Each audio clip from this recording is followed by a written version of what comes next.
Discuss करेंगे human milk के बारे में। ह्यूमन मिल्क सभी जानते हैं, ये ब्रेस्ट फीडिंग के समय बच्चे के लिए ज़रूरी होता है, न्यूबॉर्न बेबी के लिए। ये जो ह्यूमन मिल्क होता है ये 3 तरह का होता है। पहला होता है कोलेस्ट्रम, दूसरा होता है ट्रांजिशनल मिल्क, तीसरा होता है मैच्योर मिल्क।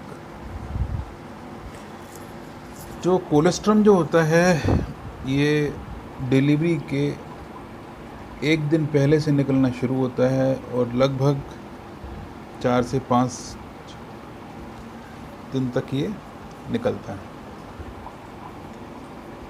जो ट्रांजिशनल मिल्क होता है ये 6वें दिन से निकलना शुरू होता है और 15 दिन तक निकलता है। फिर इसके बाद 16वें दिन से मैच्योर मिल्क निकलना शुरू हो जाता है। तो ये 3 तरह के जो मिल्क होते हैं अलग अलग ड्यूरेशन में निकलते हैं।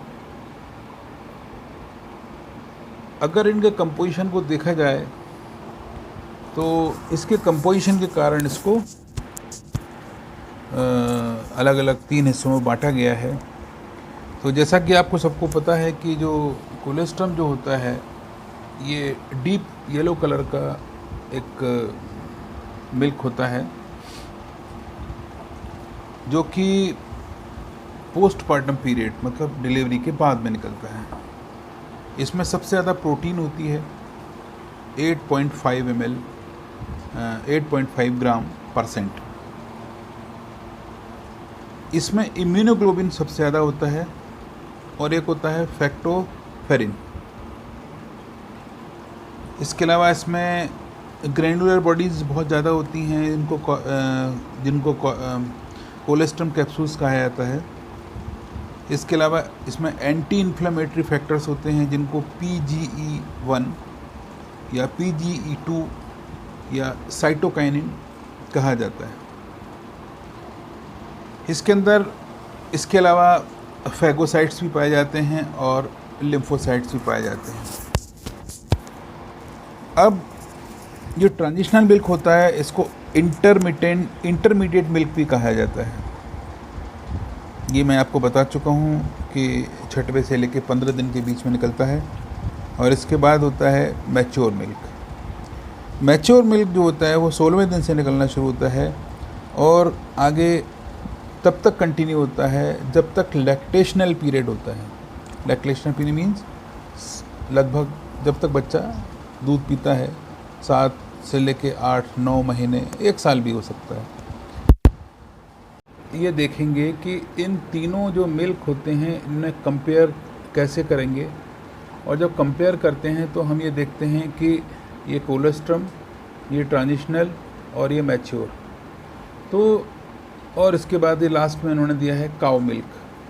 इनमें सब में क्या क्या फ़र्क होता है, क्या क्या इसके अंदर कंटेंट्स होते हैं, क्या क्या डिफरेंस होता है और किन किन चीज़ों में ये अलग अलग रहते हैं, इन सब के इससे ये पता लगता है कि इसको कितने इसके अंदर डिफरेंट इसके अंदर कंटेंट्स होते हैं। इसके अंदर टोटल सॉलिड कितने होते हैं, फैट कितना होते हैं, लैक्टोज कितना होता है, प्रोटीन कितना होता है, केसीन कितना होता है, ये सारे इसमें एनर्जी किलो कैलोरी कितनी होती है।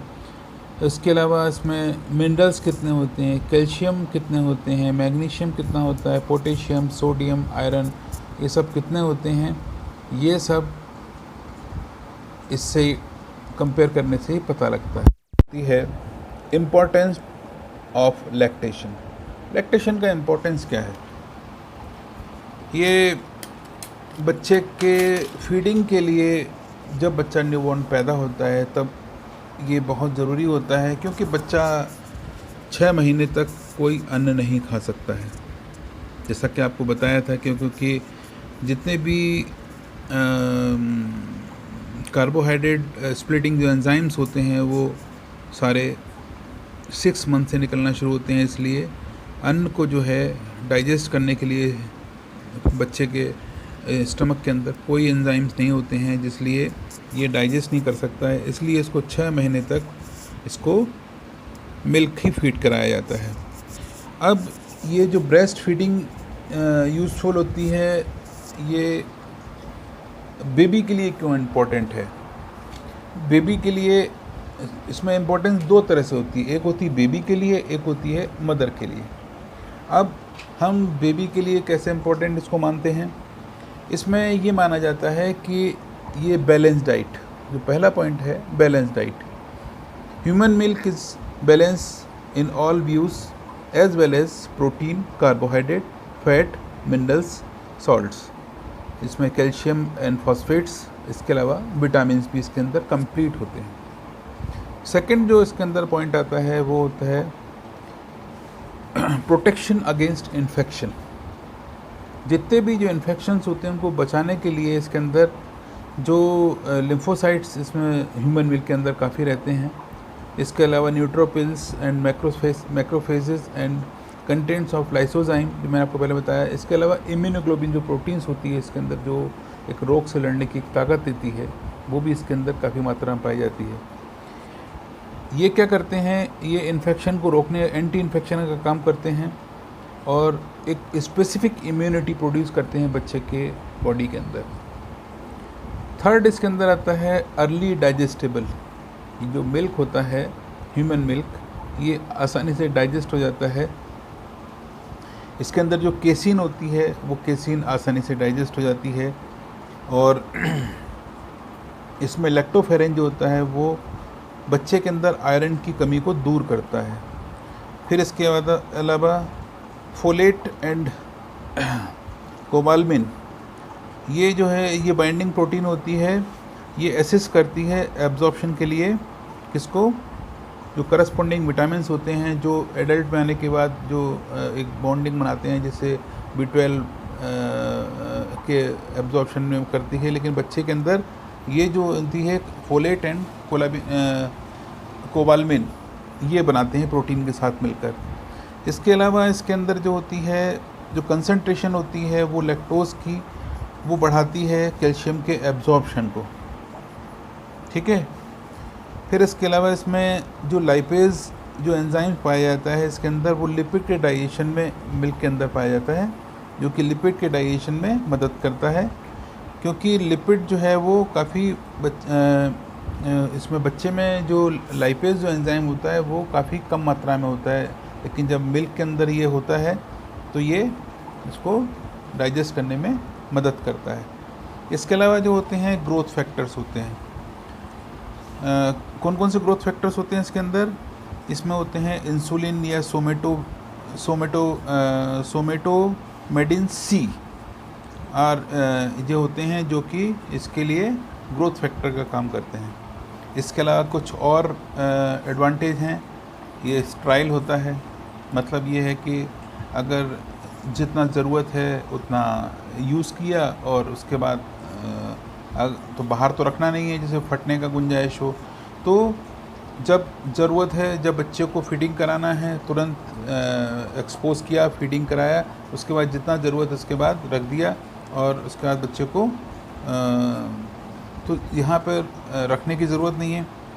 फिर इसके अलावा it is conventional to give eight right temperature. बच्चे को किस टेम्परेचर में देना है, इसमें गर्म करने की ज़रूरत नहीं है। सर्दी है तो भी उसका टेम्परेचर उतना रहेगा बॉडी टेम्परेचर के अकॉर्डिंग, और गर्मी है तो भी उतना रहेगा जितना बच्चे को पीने के लिए ज़रूरत है। इसके अलावा ये सस्ता बहुत होता है क्योंकि इसकी कोई कॉस्ट नहीं देना होता है।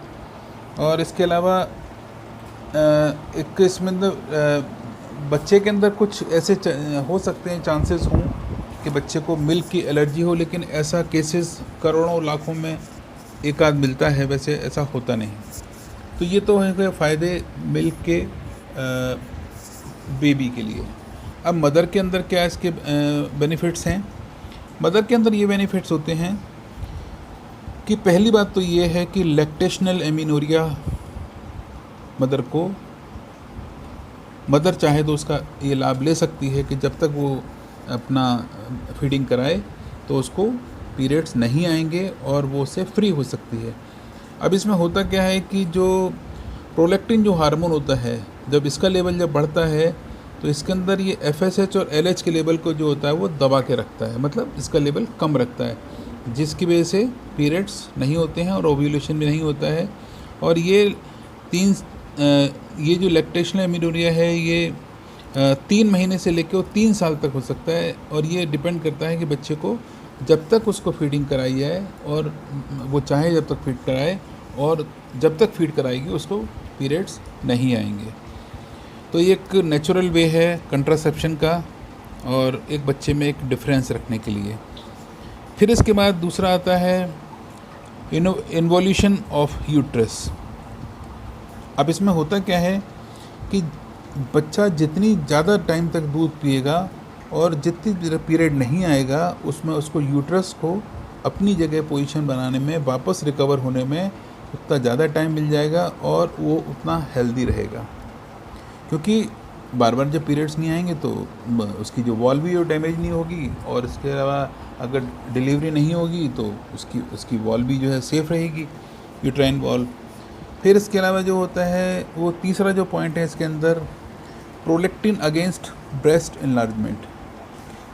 अब होता क्या है कि ब्रेस्ट फीडिंग अगर जैसे नहीं कराते हैं तो क्या होता है कि जो बेस्ट जो होते हैं वो स्वेलिंग उसमें नहीं होती है और मिल्क उसके अंदर सीक्रेशन होता है, लेकिन अगर बच्चा नहीं पिएगा तो ये जो होते हैं जो बेस्ट होते हैं वो टेंडर हो जाते हैं, जैसे कि मैं पहले आपको पिछले वीडियो में बताया था आपको। इसके अलावा नेक्स्ट जो होता है प्रोटेक्शन अगेंस्ट द ओबेसिटी। अगर फीमेल डिलीवरी पीरियड में अगर उसका वेट बढ़ गया है तो वो अगर मिल्क ये फीडिंग कराती है तो जो फैट होता है वो चेंज होता रहता है और मोबिलाइज होता रहता है, और उससे जो उसका जो बॉडी फिजिक है वो वापस उसी स्टेज में आ जाता है जो कि डिलीवरी के पहले था।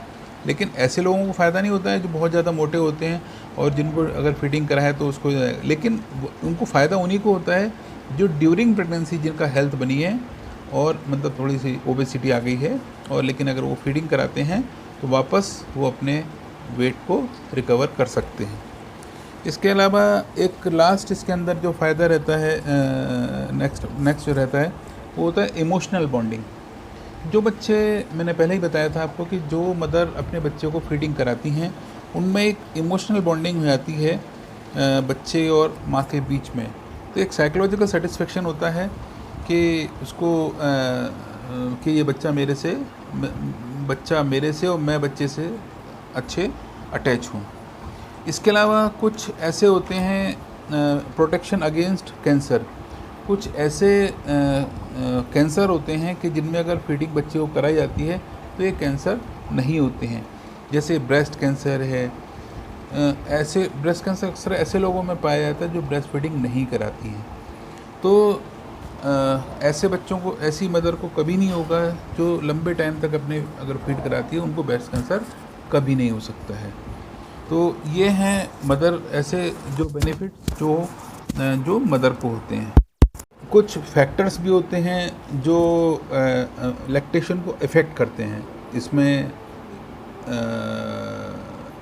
जो लैक्टेशन को कम कर देते हैं कभी ऐसी फीमेल्स में। अब इसमें जो कॉज रहते हैं वो 3 तरह के कॉज रहते हैं। एक होता है मैटरनल कॉज, एक होता है अगर बच्चा प्री मैच्योर इन्फेंट इसको बोलते हैं, अगर बच्चा 7 महीने का पैदा हो गया तो उसमें भी लैक्टेशन की प्रॉब्लम आ सकती है। इसके अलावा मेडिकेशन, कुछ दवाइयाँ रहती हैं जिनकी वजह से भी लैक्टेशन इफ़ेक्ट होता है।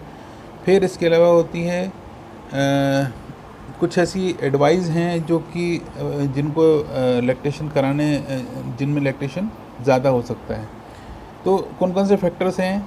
तो पहला हुआ मैटरनल फैक्टर क्या होते हैं कि किस में जो लैक्टेशन है वो सप्रेस हो सकता है। पहला होता है स्ट्रेस, टेंशन भी क्यों होता है? पहला होता है पोस्ट सीजरियन सेक्शन सभी लोग जानते हैं, जो डिलीवरी जो होती हैं सीज़र से होती हैं या जिसके अंदर ऑपरेशन से होती हैं, तो इसमें क्या होता है कि एक बहुत काफ़ी जो स्टिचिंग होती है, सूचरिंग होती है, वो काफ़ी पेनफुल होती है। इसमें लगभग 7 से 8 दिन तक काफ़ी पेन होता है, और डॉक्टर भी ये एडवाइस करता है कि आप लेटी अवस्था में ज़्यादा रहें, बैठे नहीं। तो लेटने में इनकम्फर्टेबल होता है और बच्चे को फीडिंग कराने में प्रॉब्लम आती है, और बच्चे को फीडिंग अगर नहीं होती है प्रॉपर तो मिल्क जो है वो वेस्ट होता है या फिर हो सकता है सप्रेस हो जाए। फिर इसके अलावा नेक्स्ट जो स्ट्रेस का जो कारण होता है वो होता है स्ट्रेसफुल वेजाइनल डिलीवरी।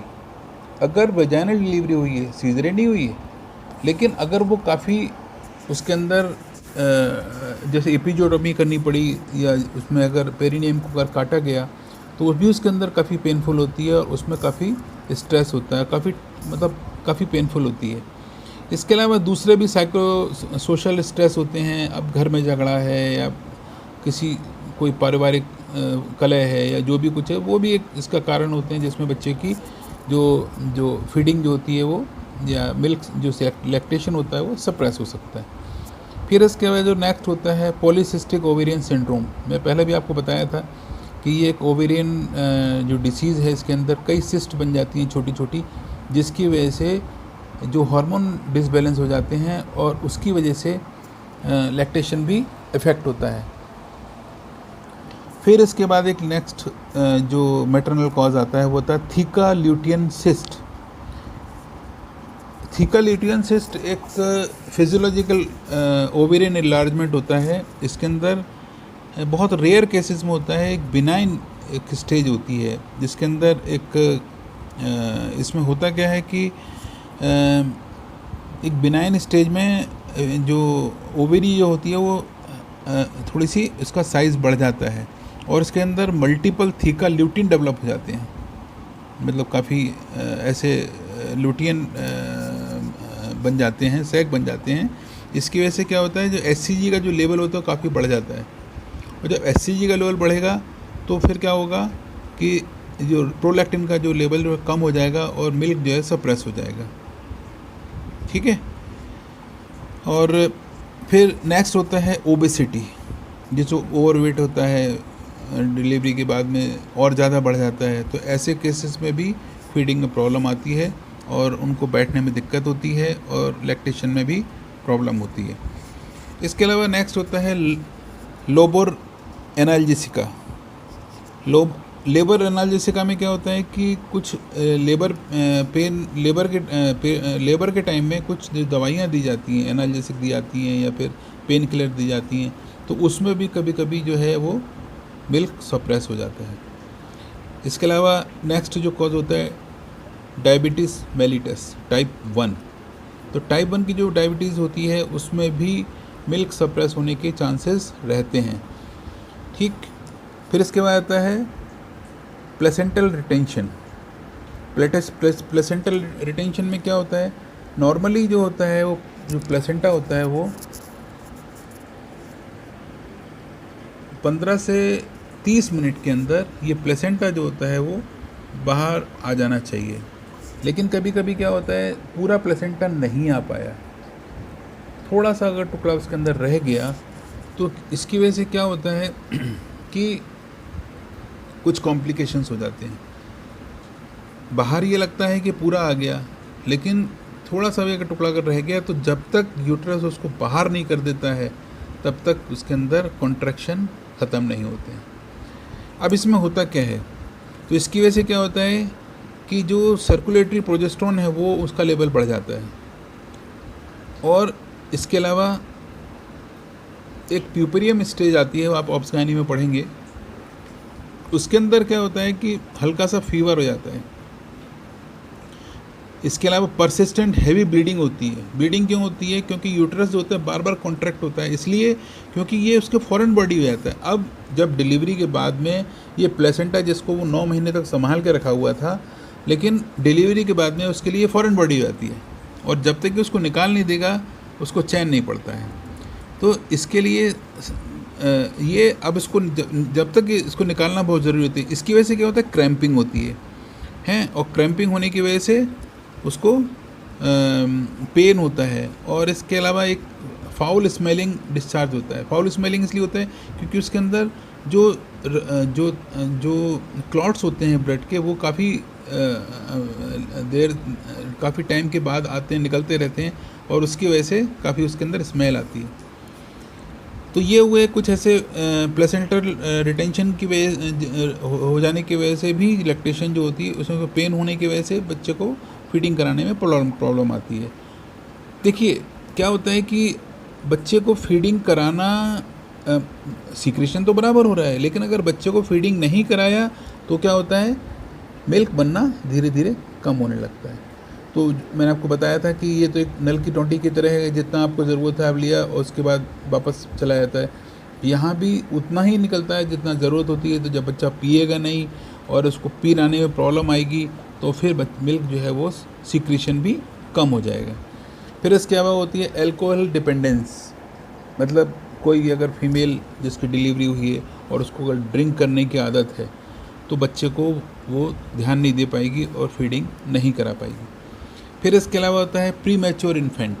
अगर आपने सुना होगा कभी कभी डिलीवरी हो जाती है, 7 मासा इसको बोलते हैं, 7 महीने के अंदर डिलीवरी हो गई।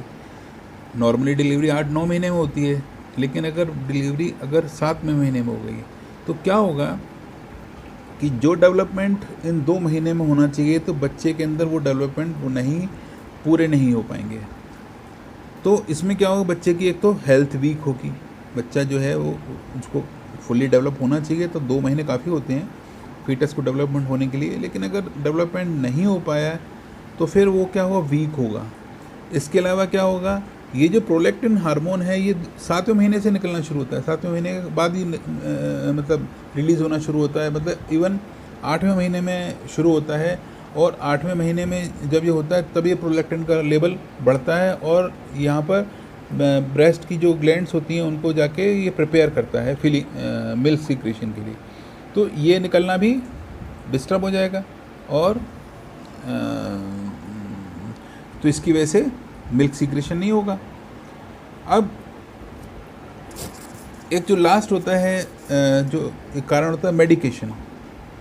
कुछ ऐसी दवाइयाँ होती हैं जो सीक्रेशन को बढ़ाती हैं, कुछ दवाइयाँ ऐसी होती हैं जो मिल्क सीक्रेशन को कम करती हैं। तो ये फैक्टर्स में क्या होगा कि अगर किसी वजह से अगर हो सकता है कि कोई बर्थ के बाद में अगर कोई कॉम्प्लिकेशन अगर हुई है या कोई बीमारी अगर हुई है या कोई तकलीफ़ हुई है, तो अगर डॉक्टर के पास जाते हैं, अगर कुछ दवाई देते हैं तो वो जो दवाई देता है उससे हो सकता है कि आपके लैक्टेशन बढ़ जाए, हो सकता है लैक्टेशन कम हो जाए। तो कुछ दवाइयाँ ऐसी होती हैं जिनमें लैक्टेशन बढ़ता है। ये होती है मेटोक्लोप्रामाइड, ये इसको बाज़ार में इसको रेगलान भी कहा जाता है, जो कि उल्टी के लिए या वोमिटिंग में अक्सर एलोपैथी डॉक्टर उसको देते हैं। दूसरी होती है डोप्रामाडोन। डोप्रामाडोन जो होती है ये भी उल्टी के लिए दी जाती है, इससे लैक्टेशन जो होता है बढ़ जाता है। फिर इसके बाद होती है रेस्पायराइन। रेस्पायराइन जो होती है एक ऐसी दवाई होती है जो अक्सर ब्लड प्रेशर ज़्यादा जिनको होता है उनको या फिर जिनको ब्रेन में कुछ प्रॉब्लम होती है उनको दी जाती है। फिर इसके अलावा होती है हाइपोग्लाइसीमिक दवाइयाँ होती हैं, ये शुगर के पेशेंट में दी जाती हैं। इनको देने से भी मिल्क जो है तो सप्रेस होता है। फिर इसके बाद एंटी हाइपरटेंसिव, ब्लड प्रेशर के लिए जो दवाइयाँ दी जाती हैं उनमें भी उनको देने से भी ये मिल्क जो है वो सप्रेस होता है, मिल्क बढ़ता है। ये लैक्टेशन ज़्यादा होने के लिए, मतलब इनको दवा देने से लैक्टेशन ज़्यादा होता है। अब लैक्टेशन कम क्यों होता है? कम होता है डोपामाइन, ये एक स्टेरॉयड होता है जो मैंने आपको बताया था कि जो ये डोपामाइन जो स्टेरॉयड होता है वो स्पोर्ट्समैन जो है लेते हैं अपनी परफॉर्मेंस को बढ़ाने के लिए। फिर इसके अलावा प्रोजेस्टेरॉन के जो इंजेक्शंस होते हैं उनसे भी जो या प्रोजेस्टेरॉन की जो टैबलेट लेने लगती हैं कई जो फीमेल होती हैं जो समय पर डिलीवरी के बाद में अपनी सेफ्टी के लिए कि अब प्रेगनेंसी अगेन जो है वो कंसीव ना हो जाए उसको रोकने के लिए, तो ईस्ट्रोजन और प्रोजेस्टेरॉन की जो गोलियां लेते हैं इनसे भी मिल्क सप्रेस हो जाता है, मिल्क बनना कम हो जाता है। इसके अलावा OCP ओरल कंट्रासेप्टिव पिल्स, इनको लेने से भी होता है, क्योंकि इनमें भी दोनों चीज़ें होती हैं, एस्ट्रोजन प्रोजेस्टेरोन होता है।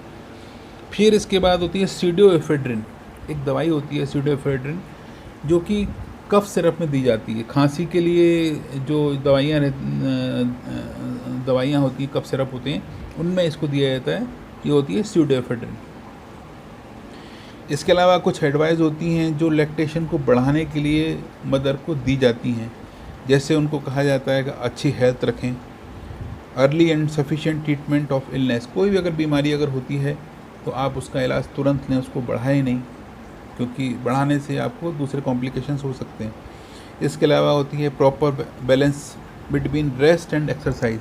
अगर आप एक्सरसाइज करते हैं तो एक्सरसाइज भी करें और आराम भी करें, और दोनों में एक बैलेंस बना के चलें कि अगर एक्सरसाइज नहीं है तो आप आराम भी सफिशिएंट करें, जिससे आपको दोनों चीज़ें बैलेंस रहें।